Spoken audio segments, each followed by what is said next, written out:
इथं प्रतिवर्षी येत असतो आशा मिळवण्यासाठी. परवाच्या दिवशी पोप महोदयांनी रोममध्ये संत पीटर बासिलिकाचं द्वार उघडलं. कृपेचं दार, स्वर्गाचं दार, याचं ते चिन्ह. आणि उद्या आपल्या धर्मप्रांतामध्ये आणि जगातील सर्व धर्मप्रांतामध्ये हा कार्यक्रम घडून यावा म्हणून पोप महोदयांनी आवाहन केलेलं आहे. विषय ज्युबिली वर्षांचा आहे. दर 25 वर्षांनी येणारी ही ज्युबिली, बायबलमध्ये त्याचा आवर्जून उल्लेख आहे. कशासाठी, कशी साजरी करायची. आणि विषय संत पॉलने रोमकरांस लिहिलेल्या पत्रातून घेतलेलं एक वाक्य आहे, जे मी तयार करून आलो होतो, पण माझी छोटी बहीण नम्रता हिने त्याचा अगोदरच उल्लेख केला. Hope does not disappoint. आशा निराश करीत नाही. मी स्वतःला विचारत आहे या तयारीच्या दिवसांमध्ये, कसं काय आशा निराश करीत नाही. कारण आज जर बघितलं तर संपूर्ण जग नैराश्याच्या अधीन गेलेलं आहे. इतकी निराशा की मी विचार करतो, मग ह्या लोकांना आशा आहे की नाही. आहे, पण ती चुकीच्या जागी किंवा चुकीच्या अर्थाने ती आशा शोधत असतात. आशेची व्याख्या मी फार चुकीची केलेली आहे. आणि म्हणून हे बायबलमधील वाक्य, परमेश्वराचा शब्द तो, हे आम्हाला पटत नाही. ईस्टर आहे, ख्रिसमस आहे, ही सगळी ख्रिस्ताच्या जीवनातील रहस्य आहे. मी 26 तारखेला संत स्टेफानचा सण, त्या दिवशी एक कपल त्यांचा विवाह विधी साजरा करण्यासाठी गेलो. आणि फादरांना माहिती आहे की मी सहसा जी रोजची वाचनं ख्रिस्त सभेने उपासनेत दिली आहेत ती मी बदलत नाही आणि बदलू नका असं आग्रहाने सांगत असतो. कारण देवाचा शब्द प्रत्येक प्रसंगी, प्रत्येक काळी आणि वेळी हा समर्थ आहे, जे परमेश्वर सांगतो ते करण्यासाठी. तेव्हा विवाह आहे, आनंदाचा सोहळा आपण मानतो. आणि संत स्टेफान पहिला रक्तसाक्षी, त्याचा सण साजरा.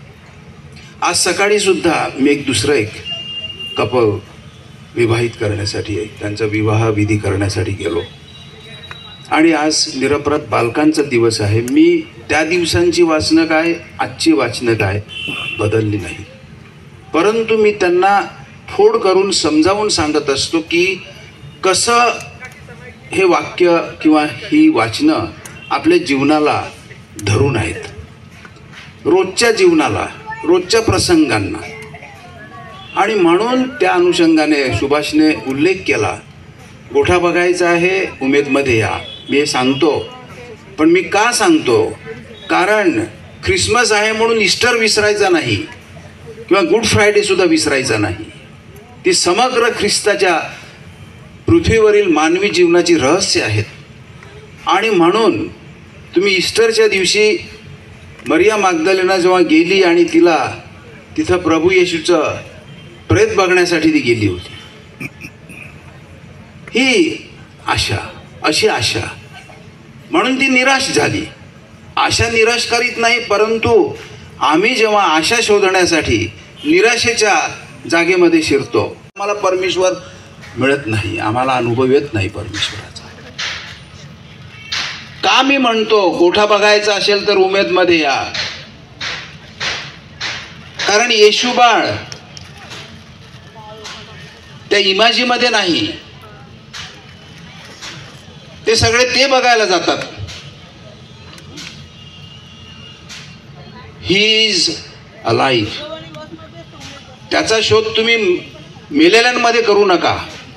हे पुतळे सगळे मेलेले असतात, पाहिजेत ते आपल्याला मदत करतात हे मी मान्य करतो. मी पण पुतळ्याला नमस्कार करतो, पण तिथं पुतळा आहे म्हणून नाही. तर पहिला मी शोधत असतो परमेश्वर आहे कुठे, जिवंत आहे कुठे आहे हा परमेश्वर जिवंत. आणि म्हणून मी म्हणत असतो हे आमच्या मुलामध्ये आहे.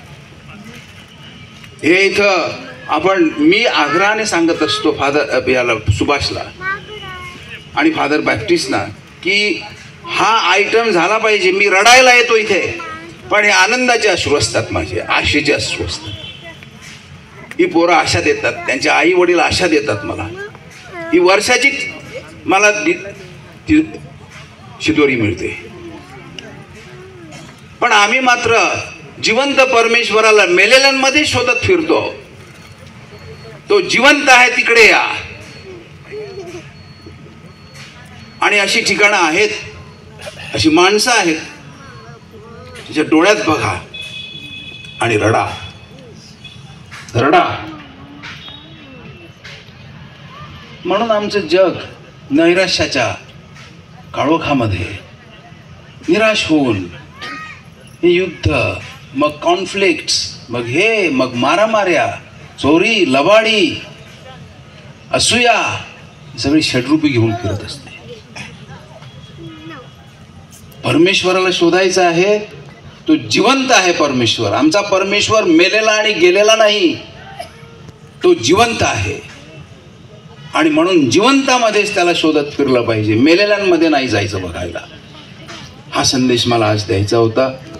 फादर बॅप्टिस्ट, तुम्ही माझा सत्कार करायला बिशपांना सांगितलेलं आहे.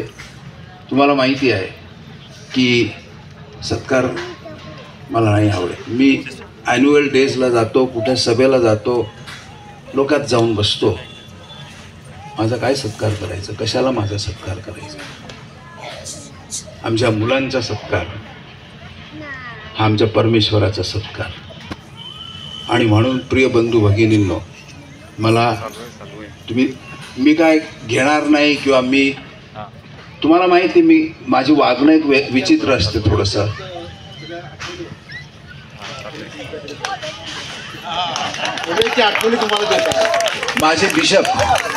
माझे बिशप त्यांचा मला मान राखायचा आहे. मी त्यांना आज्ञाधारक राहतो. आणि म्हणून ते जे काही सांगतील ते मी करायला तयार आहे. परंतु मला बोलून पण दाखवलं पाहिजे की काही गोष्टींच्या मागे मी लागत नसतो. आणि म्हणून बिशप तुम्ही जे कराल ते मी आज्ञाधारकपणे पाळतो. ते आता मला कमांड करतील, त्यांचं मला ऐकलं पाहिजे, मी ऐकत राहणार. Thank you very much. आपल्या बिशपांच्या हस्ते आर्चबिशपांचा सत्कार होते. आपण जोरदार टाळ्या वाजवायच्या आहेत. ही शॉल नाही तर आमचं प्रेम आहे, तर ते तुम्ही स्वीकारावं असं मी सांगतो. जोरदार टाळ्या.